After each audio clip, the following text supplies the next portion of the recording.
Hey guys, it's the Metal Blade 5. We're back to more Pikmin. Last time, Captain Olimar crashed on this mysterious planet and discovered the race known as Pikmin to help him recover the missing parts of his ship, the Dolphin.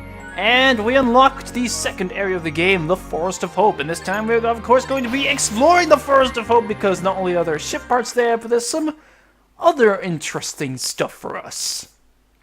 And now this is when we actually get into the proper gameplay of Pikmin once we get past the name, and I don't know why. Wow, that took kind of a while. Okay, in here we get more into the proper gameplay of Pikmin as we are introduced to, once this opening cutscene finishes, Olimar's got more shit to say. My dolphin has returned to the surface along with the Pikmin's onion. Being alone on this strange planet makes me somewhat uneasy, so I shall call the Pikmin out of the onion. All I need to do is stand in the light beneath the onion and press A. Alright, this is where we get introduced to the main thing. Up there on the top of the screen, that is a time limit.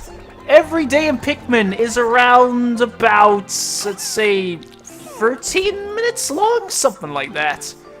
And you gotta get everything that you want done in that time limit. So that's where a lot of the main strategy in Pikmin comes from. So to start off this day in the Forest of Hope, we have a wall there and we can't progress past there until that wall is dealt with. However, there's also, if we go to around this grass here, I know for a fact there's some interesting stuff there. We have this nectar. If you have Pikmin gather around nectar, they will, another intriguing discovery, a local variety of grass produces a sort of yellow nectar. When the Pikmin drink this delicacy, they instantly mature into flowers. There's a apparent Pikmin favorite, seems to be full of nutrition.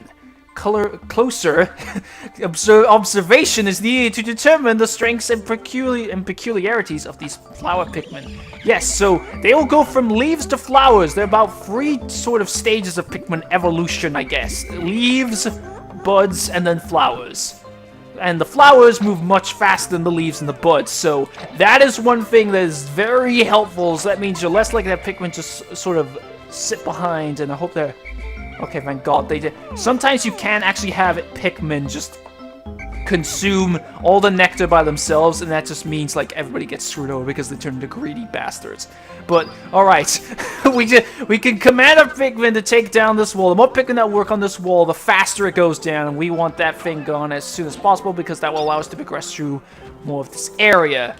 And I should just mention right now, this type of wall, you cannot destroy normally. You need something else to destroy. Wow, they're working fast. I guess one other thing I need to mention is that this green circle here, that is Olimar's health. Olimar can take damage. If he takes damage, you can stand in front of his ship and press A in order to heal himself. That's it. It's very simple. I've never actually seen Olimar ever die, so hopefully I don't ever have that happen to me as well. Come on, we're at the final stage here. Oh, god damn it. Sometimes these walls can take frickin' forever to destroy. But come on, once this wall's down, we get into more of the proper introductions to stuff that we experience at Pikmin. Holy shit! Thank you! The instantly are dismissed once they're done, but now we get into enemies. This is our first enemy here. This is a dwarf bulborb. If you have a Pikmin land on it, land directly on top of it, it will die instantly. So, well, just like with the pellet posies on the first day in ship parts, you can have Pikmin carry enemies back. They will carry it back to their onions, and they will actually create more Pikmin out of it. Enemies typically give out more. What am I trying to say? They typically give out more. Okay, don't need to bring both those back. No, stop that! I just want you to bring back the red pellets. Enemies typically bring. Sorry, I just bumped my microphone there. Enemies typically bring back more Pikmin compared to just pellets, which is something that is very helpful. And no, I want you to go after the pellet. There. In order to get more stuff done on this day, we do kind of need to increase our Pikmin numbers. So yeah, for the first part of this day, we're kind of still doing that. I want that 10. And we have another enemy there, though. That is a regular bulborb over there, not a dwarf bulborb. Bulborbs are essentially the Goombas of Pikmin because they are the most recurring enemy. And pretty much almost like the closest thing to a mascot of the series after the Pikmin themselves. Anyway, I can get that 10 back, and we get so many Pikmin out of that. And like, holy shit! Welcome, anyway, we have grown now. I'm gonna just instantly start plucking these out, and then we can get work onto the ship parts in this area. We already saw one of the ship parts there, I just didn't approach it. Every time Olimar approaches a ship part, he will make a documentation of what it actually is, similar to how he found his engine on the first day. So we got about 54 Pikmin in total. Some of those are planted. I think I have enough Pikmin to get the first ship part back. I can at least deal with these dwarf Bulborbs and get more Pikmin out that way. Thank God. If they do not have a Pikmin instantly kill a dwarf Bulborb, they can potentially die from them, of course. I kind of guess Pikmin can get eaten by enemies. Anyway, this is our first ship part. Why, it's the Eternal Fuel Dynamo. It has an unlimited energy supply. I won't have to worry about saving electricity anymore. This will make my fight for survival a bit easier. So how many do we need for this? We need 40. Oh, shit, I don't have enough. I can at least get... Where's that sound? What was that sound? The way I heard, like, it sounded like Pikmin were beating shit up. Yeah, what the hell is this sound? Okay, I need 5 more. Where's this sound coming from? Because it's confusing me. Okay, that Bulborb's still asleep. If you wake up a Bulborb, that is kind of bad news, because they will start trying to eat Pikmin from that point. It's better to go around the back, which I will show later on. But, just need to pluck more of these Pikmin now and get them working on the Eternal Fuel Dynamo and get that back. And... okay, wow, we're getting so many Pikmin. We've got 62 Pikmin in total now. That's a lot, so just need to get some more working on the Dynamo, and once we get that back to the ship, we can focus more on some of the other parts. I believe Flower Pikmin also affect the speed at which Pikmin can carry back stuff as well. Don't quote me on that, though, because I'm not entirely sure. Got more pellets here, which I'll have these Pikmin take back to increase our numbers. There is another ship part that's actually very close to us, but again, I believe it does take quite a number of Pikmin, and... nah, I'll leave that there, because there is something else important that happens on this day. I'll have another Pikmin carry that back, just to make it move faster. See, this is where we will get into a proper strategy of Pikmin, because you got the thing of planning your numbers. How many Pikmin do you have carry an object back to make it move faster? How many Pikmin you have with you? How many Pikmin do you take to deal with an enemy? How much stuff can you get done in the time limit? Things like that. And we get the Eternal Fuel Dynamo back. And all the Pikmin just start controlling their bodies. Eternal Fuel Dynamo. This should light things up. No more candles for me. I now recover 2 out of 3 parts. If I can just find 3 more, I should be able to increase my ship's capabilities. That's another thing about the getting the parts of the dolphin back. There is actually specific requirements you can reach. Once you're getting a certain number of ship parts, there's no more nectar on this day, by the way, as well. That's why I'm not getting... once you get a certain number of ship parts back, you increase all of our ship's flight capabilities. And upon doing that, it allows you to... what am I trying to say? It lets you unlock a new area that you can explore. So, yeah, we can't move on anywhere else until we get about 5 out of 30 ship parts, and I want you to come back. Alright, so our other ship part is located over here. There's a 5 pellet, which will be very helpful. There's a Bulborb up there, though, so I better be careful. What's with this sound? I'm getting confused now. Is this some sort of sound glitch? Alright, so you want to throw Pikmin up there. The reason why we can't just walk around is because there is water over there, and the thing with water is that... my clock is indicating the coming of noon. From now on, I must pay close attention to the sun meter on my monitor and choose my actions accordingly. So it's best for me to review my monitor's data. Across the top of my monitor are the sun meter and the day display. At the bottom of my space, yeah, the damage to the Pikmin gauges. I already explained this earlier. And... oh, come on. Do adjust my monitor. I can press Z and rotate the camera left or right. Yes! We get it! Come on, let me move on! There we can... oh, I didn't even throw him up because I kept mashing the A button to get through all that. So, the thing with Pikmin is they can't swim. If they go in water, they will struggle to swim and will eventually drown if you don't call them back with a whistle. So, we need to throw Pikmin up here and get all of them. But because Olimar is in the swimsuit, he is perfectly fine going in water, so we can go through here and get through there, and there we have another ship part. It's the shock absorber. This apparatus I still can't talk. Counteracts the shaking and swaying that normally occurs during flight. It's smooth sailing with this in place, usually. Alright, so now we gotta be careful here. We gotta sneak past the Bulborb, then call all Pikmin over here. We should have more than enough to get back, as well as to take care of this. Just call them over here so they don't wake them up. Alright, you can actually have Pikmin swarming from the back, attack from the back. That is the best. Oh god, I didn't do that right. Shit. Crap, crap, crap, crap. Please, move away. Stop it! Stop coming for me! Oh shit, this is bad.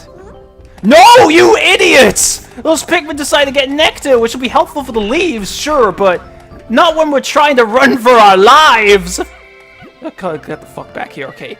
We can take this dude out pretty fast due to our numbers, just throw him on there, and then they will go fast. He can shake them off, which is a bit of a problem, because he can potentially shake some in front of him, and then they'll start eating them, but as long as I keep throwing them, yes! We killed him.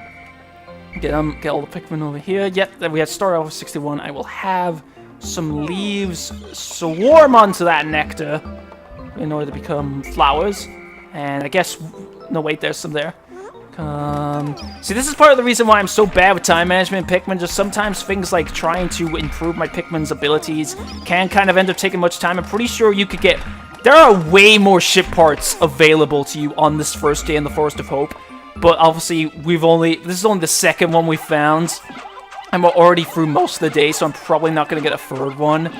But still, if I can at least show what's the most important thing about this first day in the Forest of Hope is, and I should be fine. We need 30 to get back that, so that might have been a better idea to go for that one first, rather than the fuel dynamo. And I guess I could have Pikmin take back that bulb as well, because that will also give us a lot of numbers of Pikmin. Let's see, how many?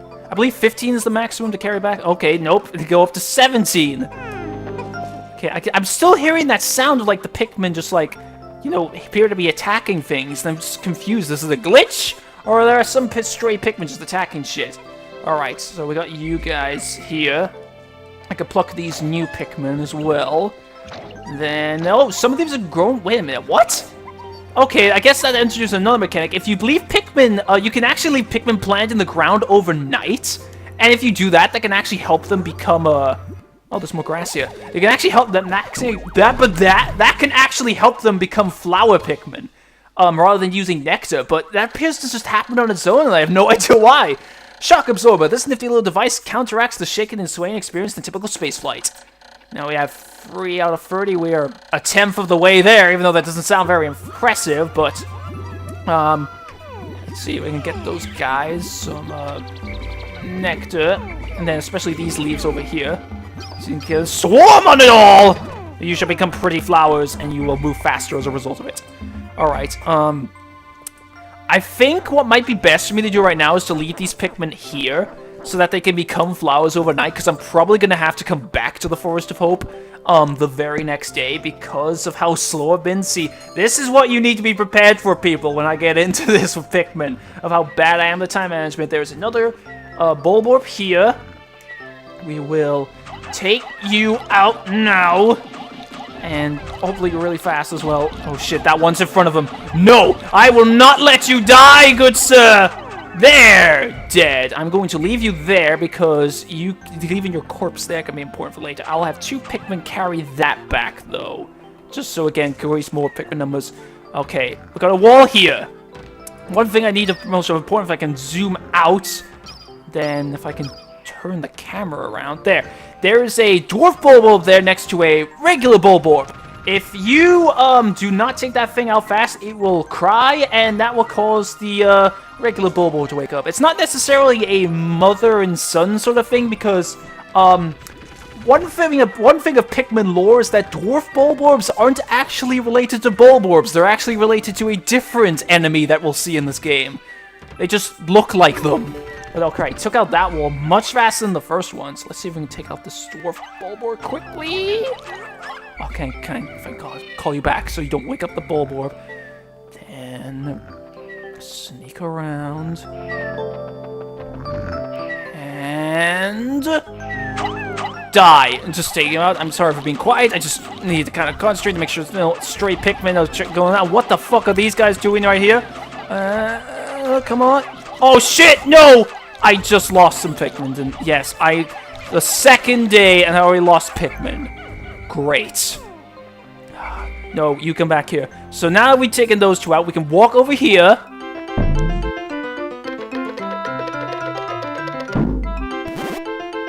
And at the very end of the freaking day, it would probably be like noon for actual good players, we find a yellow onion. And once we pluck the sprout that comes out of it, once it fucking grows, holy shit, this is taking so long again, we get yellow Pikmin, and there's a rock blocking the camera. The color is different, but it seems to be a Pikmin nonetheless. First glance suggests this one has what in some circles could be considered very large ears. It looks like it may weigh less than the others. In what other ways might it be different from the red Pikmin? I must be sure to observe it closely. I can hold a Pikmin for a moment with A and then swap it for another by pressing B. So yellow Pikmin, their main thing is that, once I call it, because they're lighter, they are thrown much higher than regular Pikmin. So for the rest of this day, I'm pretty much just going to be focusing on just increasing yellow Pikmin numbers. And god damn it. I don't mean to do that, I just mean to switch Pikmin. My clock is indicating the approach of sunset. Pikmin waiting beneath the dolphin and onions will probably enter the onion on their own.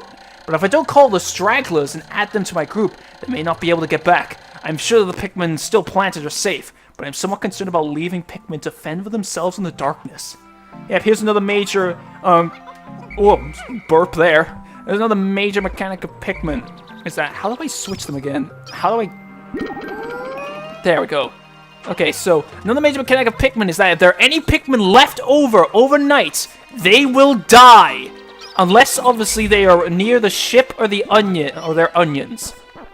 And, so yeah, probably like what I'm doing with the reds right now, I don't mean to do that. I don't mean to do that either. I just want to throw my one yellow Pikmin at this damn Pelipose and have it get taken back. There. Come on. There, you work on it. So, just as long as a Pikmin is in your squad, I don't think there isn't even a map. Right, we have to unlock the map later on. I don't think there are any Pikmin in danger right now, so I don't think any are going to get left behind. These guys will be alright because they're planted. Yeah, there's a bunch over there. Wait a minute, what? Oh yeah, it's counting the ones that are planted as well, right? Oh shit, that was probably a bad idea. Crap. Wait, this probably was still in my squad, maybe. I don't know. The one yellow Pikmin in there! The yellow one's fine, he'll go back to his onion on his own. The trek there won't result in him dying, but... Alright. So, yeah, I could have done so much better on this first day if my time management wasn't so shit, but... We still have another day to get more stuff. So, we take off. Then the onion will follow, and... Okay, no Pikmin. If I left any Pikmin behind, there would have been Pikmin during that animation there, and they would have gotten eaten by the Bulborbs. Alright, Captain's log, 2 days since impact. It appears that many of my ship's parts have landed in this region. If I can just recover the parts of my radar, I should be able to use my radar screen. How that would improve my chances. Then I'd only have to press plus to locate my parts. See, that's the map thing that I was just trying to use there. Yet there seems to be many hostile life forms here. If I'm attacked and my spacesuit takes damage, I must return to my ship, stand in front of it, and press A to make suit repairs. As I explore, I must pay attention to my suit's damage meter in the bottom left corner of the screen. Oh yeah, I lost 5 Pikmin in battle today, and we only just started getting yellow Pikmin as well. It was one! Alright, so, I at least got 2 ship parts, though. So, this is actually kind of a long episode for Pikmin standards. So, okay. Next time on Pikmin, we will be returning to the Forest of Hope and hopefully finding Omar's radar as well as, ideally, all of the ship parts that we can currently get there right now. If you enjoyed this episode, please like, comment, and subscribe. Let me know you're enjoying this, and I'll see you guys next time.